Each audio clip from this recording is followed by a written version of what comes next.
Bună ziua! La partea cu tarotul,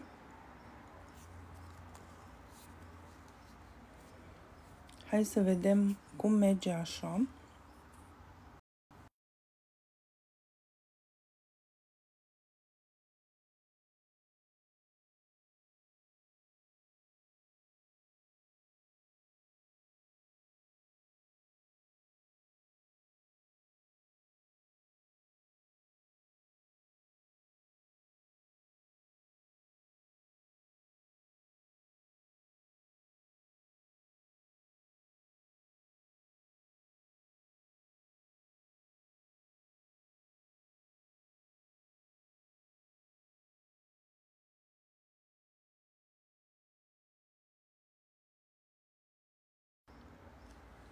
Gata.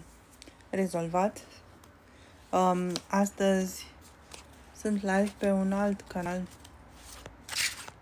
de YouTube decât de obicei și atunci am avut mici aspecte organizatorice.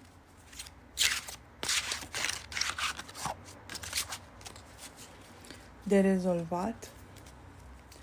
Văd că lumea nu găsește canalul de tarot.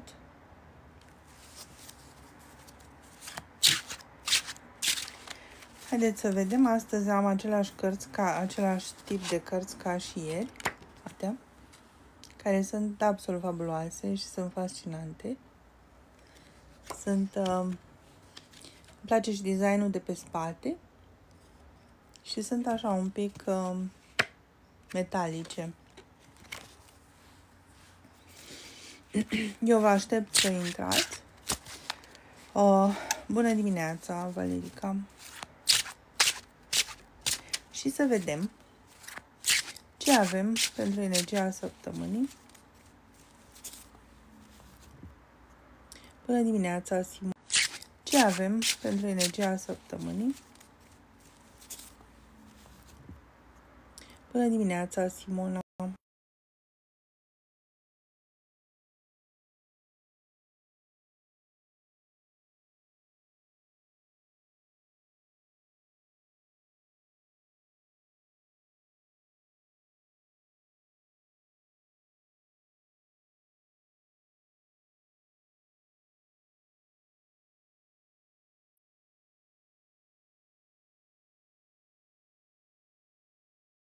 Pare că este un pic mai greu pentru că, mă rog, sunt prima dată pe acest canal de YouTube. Este special pentru tarot. Am vrut să separ puțin energiile și să privim din altă perspectivă. Haideți să vedem care este energia zilei, așa pe scurt, și energia săptămânii. Da? Voi începe energia săptămânii. Aștept să vă mai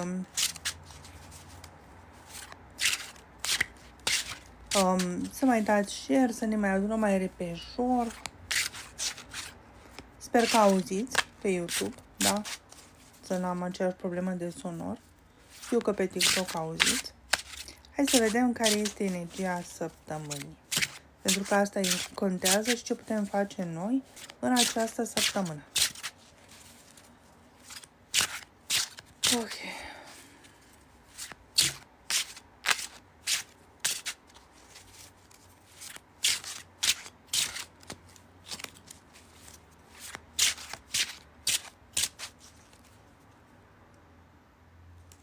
Ce nu merge?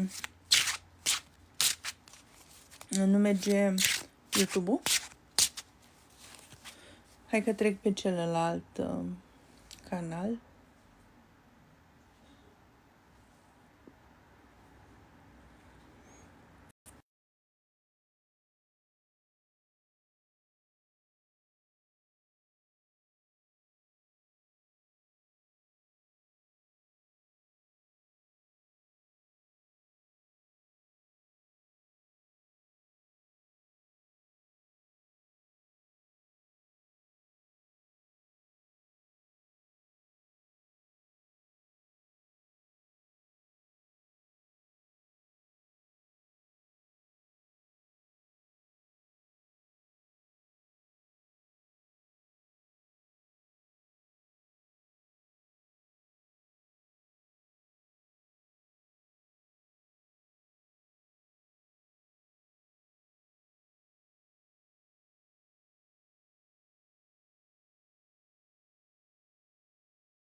Gata, scuze, dar am rezolvat problema cu... Am trecut pe canalul obișnuit pentru că se pare că nu se putea, nu funcționa pe canalul vechi. Aici este ok, super, perfect. Deci așteptăm, am așteptat un pic să vină și să intre și să reușească să intre și pe YouTube. O să vă rog în același timp să vă pregătiți voi întrebările dacă vreți și aveți și dacă vă ajută. Dacă aveți o întrebare la care să ne uităm, eu mă uit dintr-un punct de vedere al dezvoltării personale. Văd că a sărit o carte. 5 de cupe. 5 de cupe este cartea care mi-arată mie că nu sunteți dispuși să vă bucurați de ceea ce aveți. Întrucât a sărit din teanc, o luăm în considerare ca energie pentru ziua care, pentru săptămâna care urmează, pentru că la asta urma să ne uităm. Este o carte care arată energia predominantă de supărare, da? Lumea este în continuare supărată și nu vede perspective, da? Ce am avea noi de făcut ar fi să vedem că există perspective și posibilități la care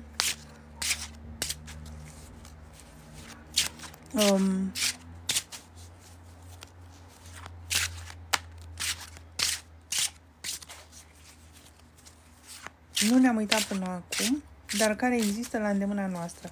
Este o carte care ne arată că nu vedem posibilitățile, nu că nu sunt, ci că nu le vedem și suntem supărați. Mi se pare că nu le avem. Sau ne spunem noi nouă că nu avem posibilități, când de fapt ne e lene să căutăm altceva. Suntem comozi. Suntem comozi în schimbarea posibilităților. Și atunci mai bine să pretind că nu am alte posibilități, până, Paula, decât să...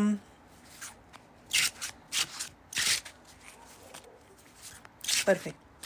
Deci, nu uitați să-mi puneți întrebările și să dați share sau repost ca să puteți intra în joc. Așa. Ok, hai că ne-am adunat un pic. Se poate și mai bine, dar... Deci energia săptămânii, da, este o energie 4 de spade, în care ne simțim neputincioși. Este un sentiment general de neputință și de boală. Deci trebuie să aveți mai mare grijă la corpurile voastre fizice, la a vă proteja corpurile fizice. Nu vă obosiți, nu exagerați. Și mai ales amintiți-vă că puteți. Ori de câte ori aveți tendința să spuneți nu pot în această săptămână, puneți rapid întrebarea ce pot eu aici. Da? S-ar putea să poți să alegi altceva, s-ar putea să poți să întrebi pe cineva, s-ar putea să cunoști pe cineva care poate. Faptul că nu pot este un neadevăr total. Faptul că nu putem face nimic, ba, putem face. Putem face în locurile în care noi încă avem putere, adică la noi. Hai să vedem la ce se referă, dacă mai avem... Wow! Ce energie! Este o energie de agresivitate săptămâna asta. Este o energie de forță, de impunere cu forța, de suferință. Deci unii impun, domină și sunt dictatori și alții suferă și sunt răniți. Asta este o dinamică duală. Și chestia asta reprezintă un blocaj. Da? Cuplul victima-agresor. Aveți grijă la toate lucrurile în care vă veți simți victime, agresați. Nu vă lăsați pe mâna energiei de victimizare în această săptămână. Chiar puteți să lucrați unde sunt victimă, unde sunt agresor. Victima și agresorul coexistă în persoane. Și este o atenționare, nu vă lăsați blocați în dinamica victima-agresor, nu vă lăsați blocați ca salvator. Da? Salvatorul încearcă să rezolve victima și validează realitatea agresorului. Și atunci, cu această dinamică aveți de-a face săptămâna asta, avem cu toții de-a face. Este o energie, ce să zic, mirifică. De aceea, repet, oamenii nu agresați, nu vă lăsați agresat. Ieșiți, transcendeți victimizarea. Victimizarea nu vă va ajuta la nimic. Ori de câte ori vă simțiți victimă, întrebați-vă ce pot crea eu aici. De desubtul sentimentului de victimă sunt energii de creație pe care vreți să le țineți ascunse. De creație personală. Și amintiți-vă că suferința, pentru că aici avem suferință, da? Se produce multă suferință și oamenii pot fi agresivi cu voi. Suferința este o reacție personală, este o alegere personală. Când cineva încearcă să te umilească, de exemplu, da? Sunt mulți oameni care încearcă să te umilească. Tu alegi dacă răspunzi cu umilința. Umilința este răspunsul tău la niște acțiuni, fapte, evenimente, atitudini. Dacă tu ești în conștiința ta, nu te poate nimeni umili. Conștiința nu poate fi umilită. Este atât de măreață, n-ai cum să o umilești. Pur și simplu permiteți-le oamenilor să fie și permiteți evenimentelor să treacă. Nu reacționați emoțional. Și o să-mi spuneți, cum adică să nu reacționezi? Cum adică să nu sufăr? Pot evita suferința? Da, poți evita suferința. Prin alegerile tale. Și eu aleg să-mi simt că suferința de multe ori, nu în toate situațiile, este o reacție a ego-ului. Un ego de-al nostru suferă acolo. Un ego de-al nostru se simte umilit. Și dacă aș transcende ego-ul și aș alege să fiu conștiința infinită care sunt, ar suferi o conștiință infinită? Ar suferi pentru asta? Nu cred. O conștiință infinită n-ar suferi pentru nimic. Și atunci, ce vă recomand eu? Alegeți bucuria în fiecare zi, în fiecare dimineață, în fiecare zile, în această săptămână cel puțin. Alegeți pentru voi bucuria. Azi aleg pentru mine bucuria și impregnez ziua cu bucurie. Și le permit tuturor să fie. Da, ok, oamenii sunt agresivi, ok, lucrurile care se întâmplă nici social nu o să vă placă. Deci săptămâna asta social va fi jale adâncă cu lucrurile care se întâmplă. Veți auzi fel de zvonuri. Se vor lua fel de măsuri. Da, în continuare, măsuri agresive. Nu, m-am oprit cât s-a întrerupt. Sper să se refacă. Deci vor fi tot fel de măsuri agresive luate. Deci este, ce să spun, mirific. Nu intrați foarte mult în ele. Nu credeți foarte mult tot ce vi se spune. Hai să vedem energia zilei de astăzi. Rețineți că puterea este la voi. Asta vreau să vă spun. Că puterea este la voi. Și că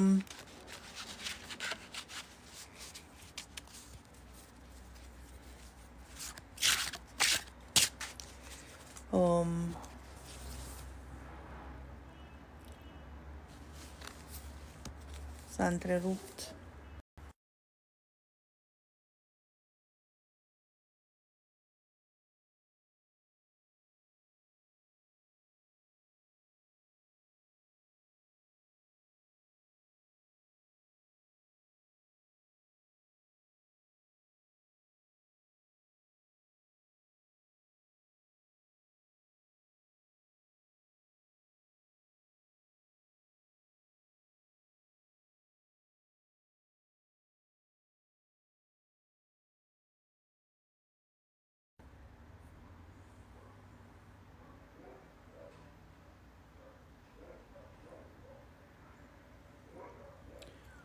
Am schimbat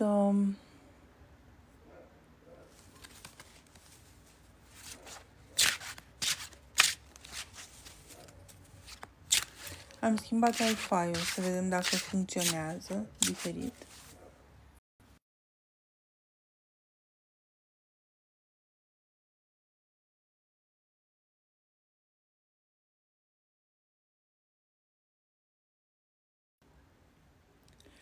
Scuzați, dar sunt întreruperi tehnice. Wi-Fi-uri care nu...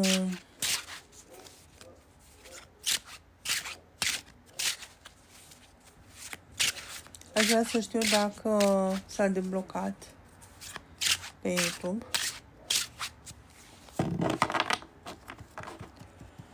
Pentru că dacă nu, voi face altă șmecherie. Hai să văd dacă merge așa. Mai bine. Ok. Cred că începem să ne redresăm.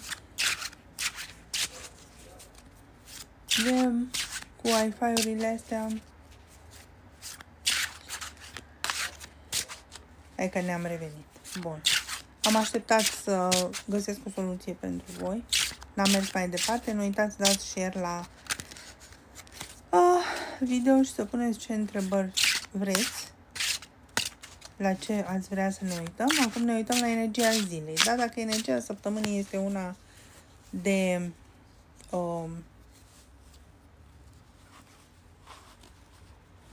ciudată, să vedem energia zilei. Astăzi, 6 de cupe este energia zilei. În mare măsură, energia săptămânii pare că este dată de faptul că nu acționăm. Stăm așa legați într-un trecut care nu ne folosește, suntem blocați în trecut. Asta ne spune. Din cauza blocajului în trecut, în lucrurile familiare, în lucrurile care noi credem că, vai, sunt dulci, sunt frumoase, nu suntem capabili să ne creăm o energie diferită. Ne creăm aceeași energie din trecut. Deci săptămâna asta este o activare a unor karme.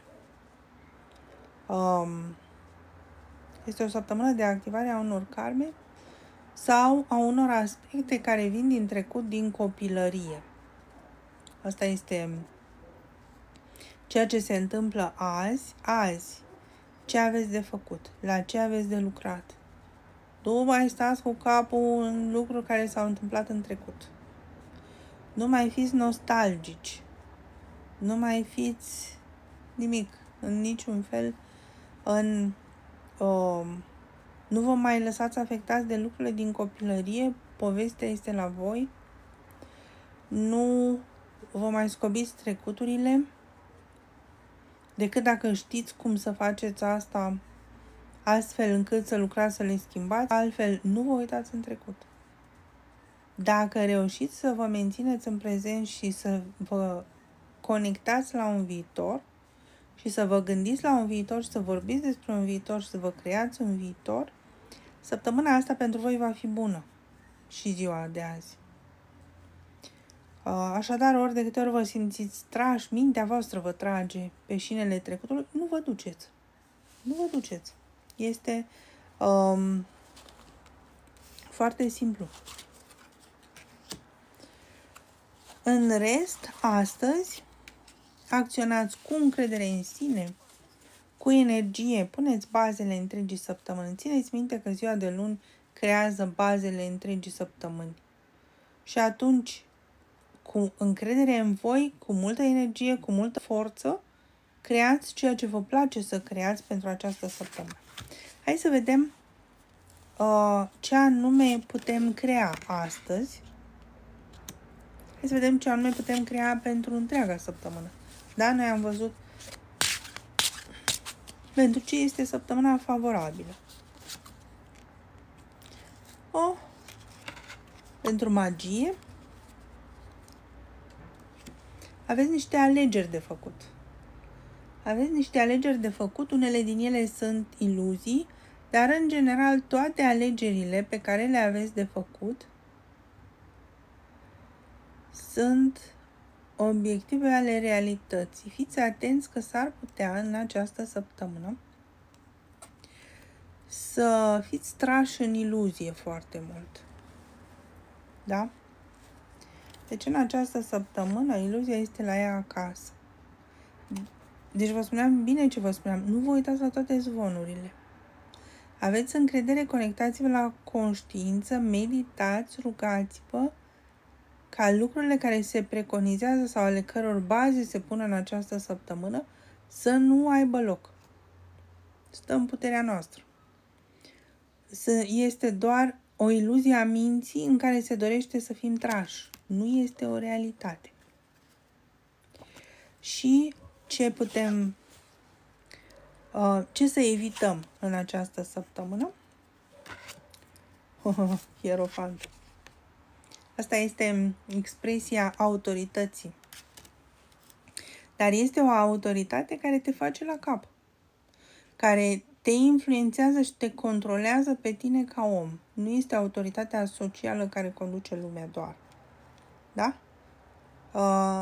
Este să evitați să vă băgați în orice fel de să credeți orice fel de lucruri care vin de la aceste autorități. Nu mai credeți, fraților, toate prostiile. Așa, hai să vedem ce puteți crea azi.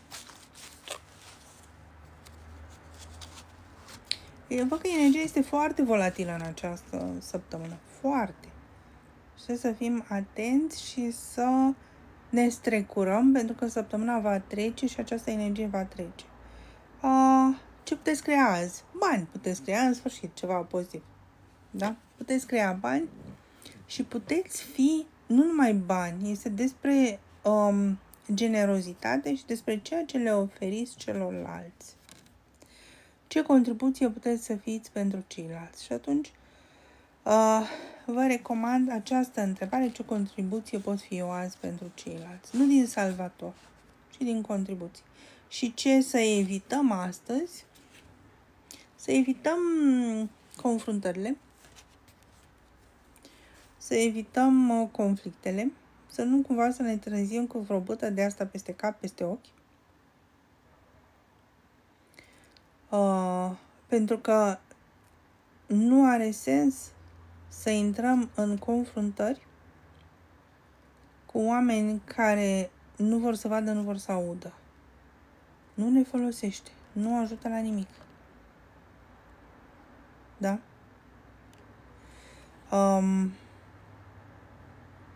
Nu este timpul pentru joacă și în același timp să evităm superficialitatea. Mergeți către profunzime și uitați-vă la lucrurile esențiale. Nu vă mai uitați la toate prostiile care se întâmplă în planul ăsta fizic ca și cum ar fi reale. Amintiți-vă că totul este o iluzie. Astăzi este o zi foarte bună pentru conștientizarea și depășirea iluziilor sau a caracterului de iluzie al realității. Da? Bun.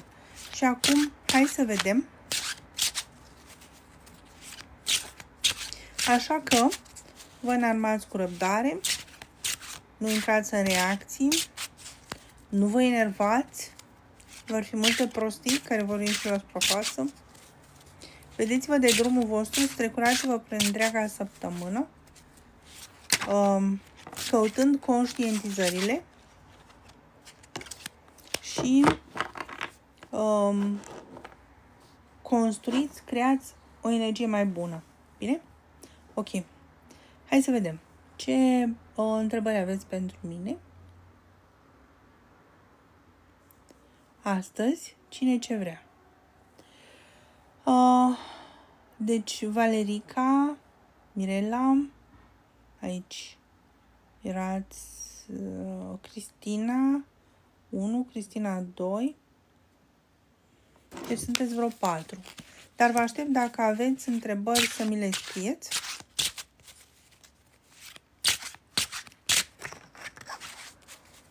Și să dați share la acest live, ca să pot eu să văd cu cine lucrez. Deocamdată am 4 persoane.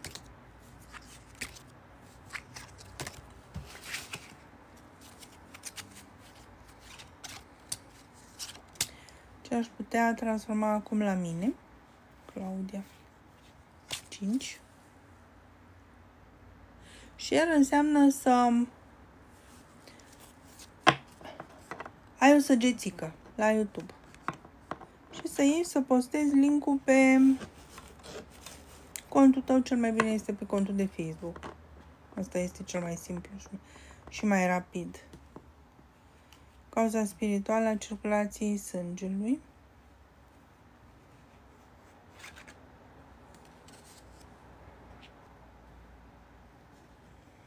Tradingul la bursă, ok.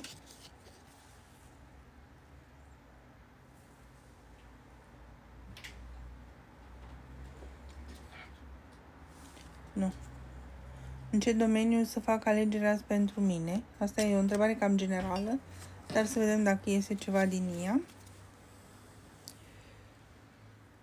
Ok.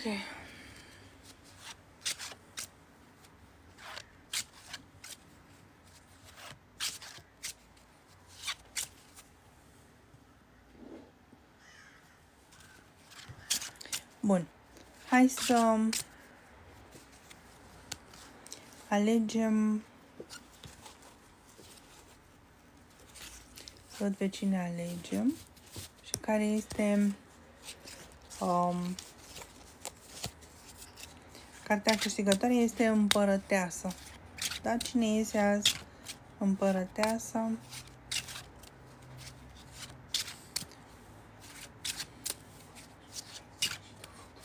Ha?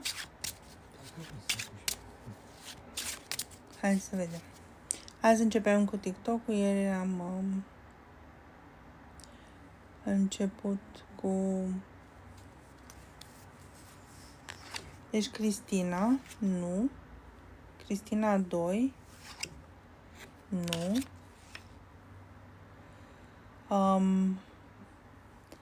Ia să vedem. Claudia, nu.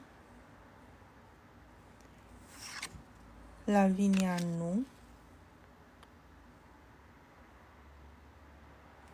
CG, nu. Așa. Maria, nu. Hai să vedem din coace.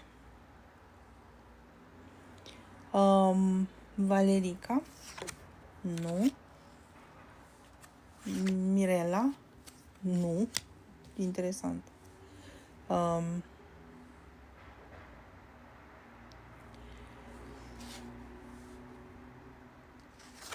Simona. Simona, era ultima. Întrebarea mea, rugămintea mea este să-mi explici întrebarea. Cum adică în ce domeniu pot face alegerea azi pentru mine? La ce te referi? Mai exact. Asta era întrebarea. În ce domeniu pot face azi alegeri pentru mine? Păi alegeri poți face oricând. Alegeri este de dorit să faci non-stop. De asta aș vrea o precizare, ceva mult mai exact. Mult mai exact, precis din viața ta. Simona, da? Ca să știu exact la ce te referi, ca să pot pune întrebarea foarte exact. profesional, relațional, spiritual. Este foarte generală. Tu poți face alegeri în fiecare zi, în orice zonă și domeniu vrei tu. Eu pot trage o carte, să vedem care este o zona preferențială pentru tine azi. Marea Preoteasă. Asta este o carte de alegere spirituală. Deci dacă asta vroiai să știi, alegerea pe care o ai azi, o ai spirituală.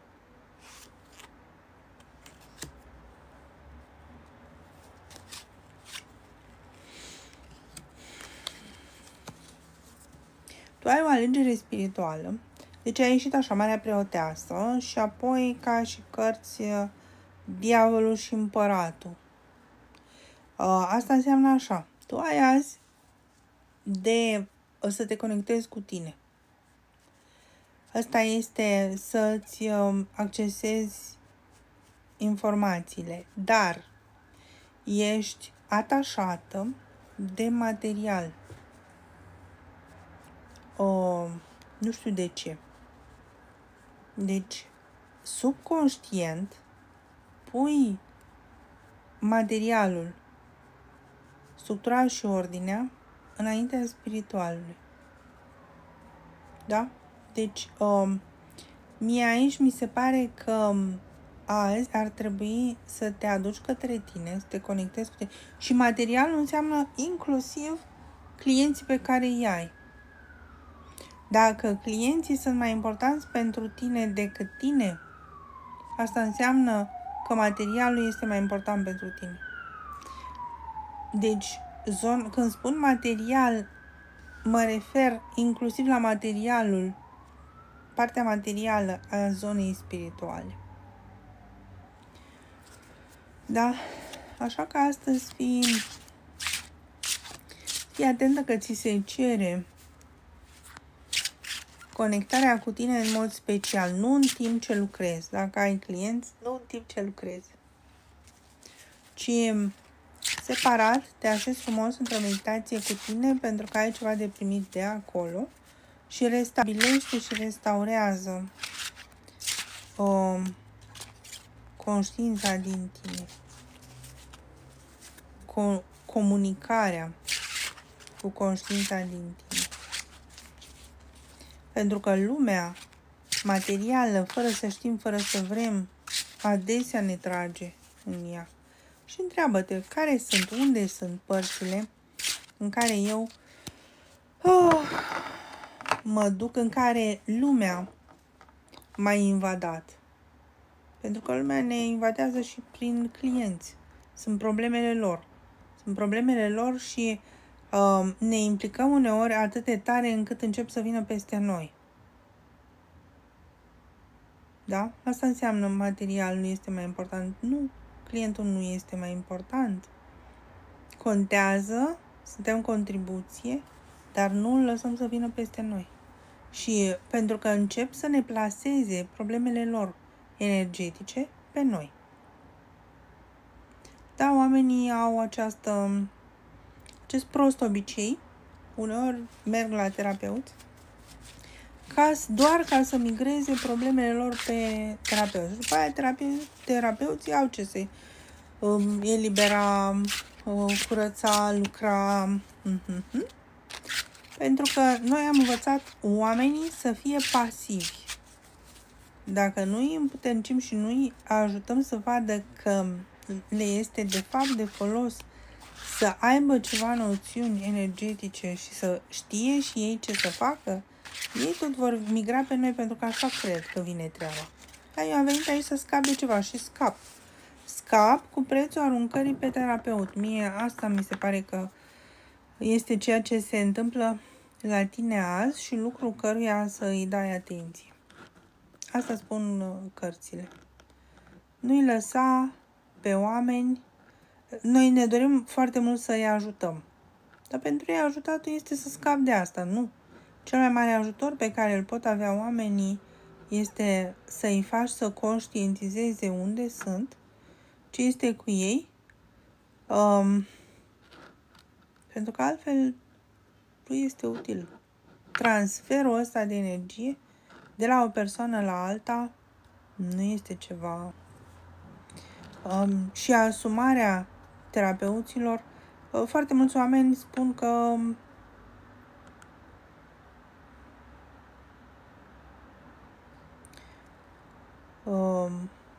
vin aici să lase lucruri. Da, dar să nu le lase nouă. Le trimitem pachet frumușel înapoi la oameni, pentru că ei nu vin la o terapie să-și lase karma. Chiar dacă plătesc, ei nu plătesc ca să transfere karma. Există acest transfer de karma. Ei trebuie să plătească pentru că acolo se creează o deschidere pentru ei. Ei trebuie să plătească pentru că acolo există o posibilitate mai înaltă pentru ei și o posibilitate de schimbare și de transformare. Nu să ne prefacem că nu este nimic, noi ne simțim mai bine fiindcă am dat terapeutul. Da? Deci, alegerea poate să fie pentru tine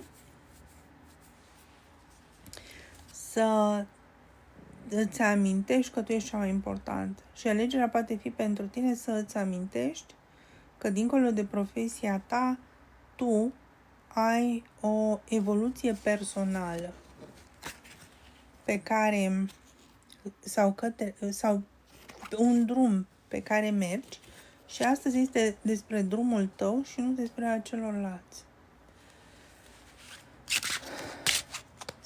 Să fii tu prioritatea. Să te centrezi în prioritatea ta. Asta este, cel puțin asta mi-arată mie cărțile azi. Sunt convinsă că nu este o problemă doar pentru azi. Este probabil o chestie generală. Și este bine să returnezi celor de la care ai preluat diverse. Ce ai preluat și uite, deja încep să dai înapoi. Și nu numai tu, și alții care se uită. Pentru că ceea ce este valabil pentru o persoană s-ar putea și alții să se simtă cu musca pe căciulă, chiar dacă nu lucrați energetic. Cu persoanele apropiate și cu multe, multe alte lucruri. Nu, este Simona de pe YouTube. Știi? Tu ești Simona de pe TikTok. Am tras întâi pentru Simona. Simona Claudia Chiș, mai exact. Bun, great. Hai că s-a mai schimbat o energie, mă bucur. Da. Se simte că lucrezi de mult energetic, dar este un moment în care să transcenzi asta și mai ai de conștientizat lucruri pe tema asta. Pentru că atunci când lucrezi cu oamenii, lucrurile astea pot surveni periodic. Se pot întâmpla, pentru că mai sunt aspecte din noi care cer aceste lucruri. Bine? Ok, vă pup, vă îmbrățișez, o zi fabuloasă să aveți și ne vedem mâine dimineață în principiu pe la 9:30, dacă mă apucă vorbitul la live-ul dinainte, pot să mă duc și către ora 10. Deci nu, între 9:30 și 10 ne vedem pentru tarotul zilei. Să aveți o săptămână absolut fabuloasă, în care să vă concentrați pe bucuriile și viitorul pe care vi-l creați și nu pe toate prostiile din jur. Și ne vedem mâine.